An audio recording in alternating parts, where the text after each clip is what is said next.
Thank the gentleman. We'll recognize the gentleman from South Carolina, Mr. Gowdy, for 5 minutes. Thank you, Mr. Chairman. Ms. Terry and Mr. Heyer, I want to begin by expressing our condolences and sympathies ongoing for the loss of your son, Special Agent Terry. And I want to ask you a question in just a moment, but Special Agent Dobson, there was a franticness, an obsessiveness exhibited by federal law enforcement officers with respect to narcotics, controlled delivery of pornography, even money, which is not inherently dangerous as firearms and narcotics and pornography would be. This obsessiveness, this franticness of never letting that walk. So that would be only intensified if you were working with firearms. From the very first moment I heard about Fast and Furious, it has vexed me how anyone could have ever thought this investigative scheme was going to work. I don't know how a line agent would think it was going to work, and that's why line agents have supervisors and assistant U.S. attorneys and U.S. attorneys who say, wait, your heart might be in the right place, but this may be the dumbest idea I have ever heard. How did this investigative scheme get started? Who thought it was ever going to work? Well, sir, I can tell you I can't tell you where the idea originated from or who was ultimately responsible for beginning it. But apparently, or what I can tell you directly is everyone in my chain of command, up to and including the former director, was well briefed on the case, well versed on it, and knew the strategy coming and going. And they all thought it was a great idea. The U.S. Attorney's Office in Arizona, as well as up to Maine Justice, were briefed on it. You yourself know the requirements of big cases or big problems, and the briefings you have to go all the way to OEO, the Office of Enforcement Operations, to do some of the techniques involved in the investigation that we were doing. The OCDEF funding that we had, the proposals that were written for that, it was all spelled out, sir. Everyone knew it. It was there in black and white. And I always thought as soon as we got to the next level, somebody's going to shut it down. As soon as they hear about it, it's going to get shut down.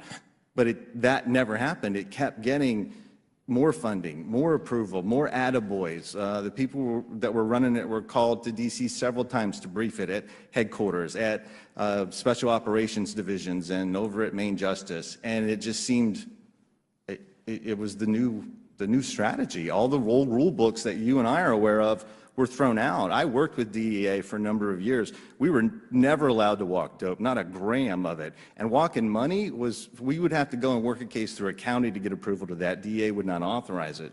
So when I heard that we were walking guns, it was completely alien to me.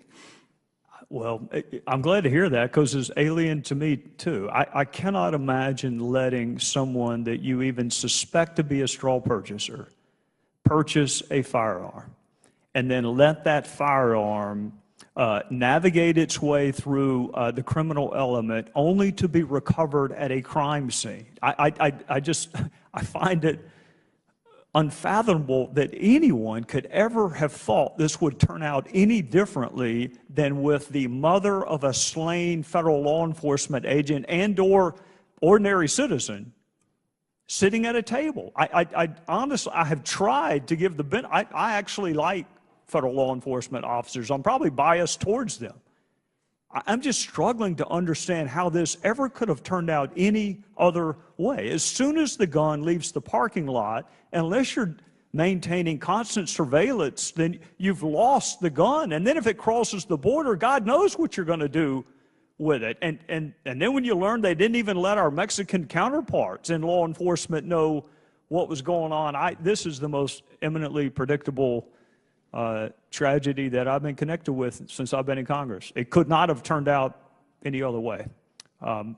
Ms. Terry, I want to ask you one question, and then I want to have a very brief conversation with the chairman. For lots of America, they view your son as a hero, but all they have seen is a still photograph of a young man in uniform. What would you like our fellow citizens to know about your son that they may not know?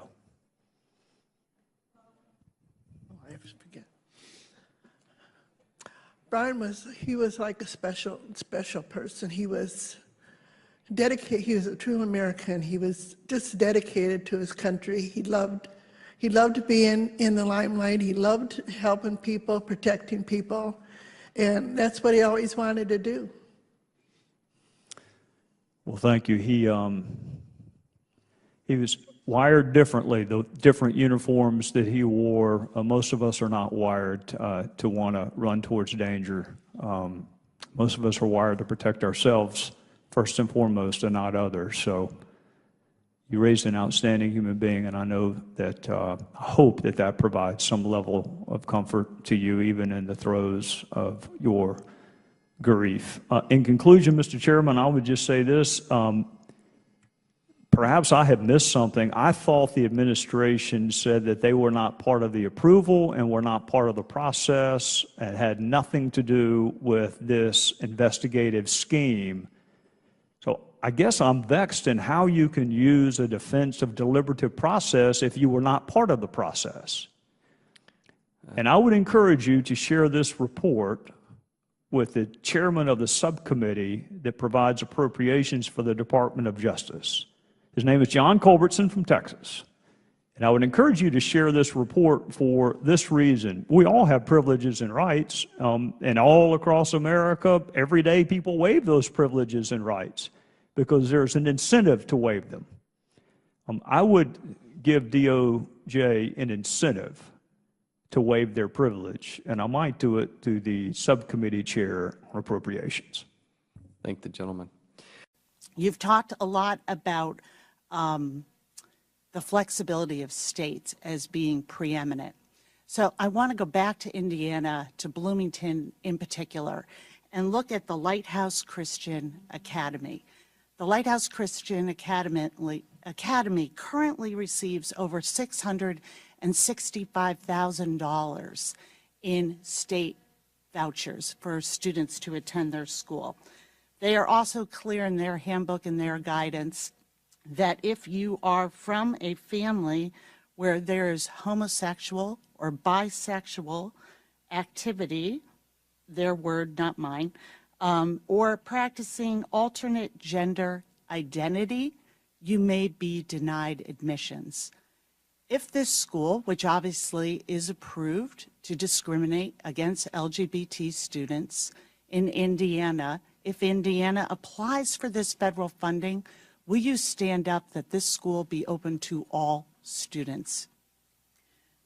Thank you, Congresswoman, for your question with regard broadly to school choice. And it's actually kind of narrow because I have 1 minute left. And I would like to refer back to your question about the comment about those I'm sure who are you would. resistant I to want to ask particularly, is there a line for you on state flexibility? You are the backstop for students in their right to access a quality education. Would you, in this case, say, we are going to overrule and you cannot discriminate, whether it be on sexual orientation, race, special needs, in our voucher programs? Will that be a guarantee from you for our students? For states who have programs that allow for parents to make choices, they set up the rules around that. So that's a no. Do you see any circumstance where the Federal Department of Education under your leadership would say that a school was not qualified? What if they said, we are not accepting African American students, but that was okay with the state? Does the state trump? Do you see any situation where you would step in? Well, again, I think the Office of Civil Rights and our Title IX protections are broadly applicable across the board. But when it comes to parents making choices on behalf of their students... This isn't about parents making choices. This is about use of federal dollars. Is there any situation, would you say to Indiana, that school cannot discriminate against LGBT students if you want to receive federal dollars? Or would you say the state has the flexibility in this situation? I believe states yes or no? continue to have flexibility in putting together their programs. So if I understand your testimony, I want to make sure I get this right. There's no situation of discrimination or exclusion that if a state approved it for its voucher program, that you would step in and say, that's not how we're going to use our federal dollars. There's no situation, if the state approved it, that you would put the state flexibility over our students. Is that your testimony? I think a hypothetical in this case is. It's not a hypothetical. This is a real school applying for, that receives Lady's dollars. time has expired, but I'm going to allow the secretary to answer. I go back to the bottom line is we believe that parents are the best equipped to make choices for their children's schooling and education decisions, and too many children today are trapped in schools that don't work for them. We have to do something different. We have to do something different than continuing a top-down, one-size-fits-all approach.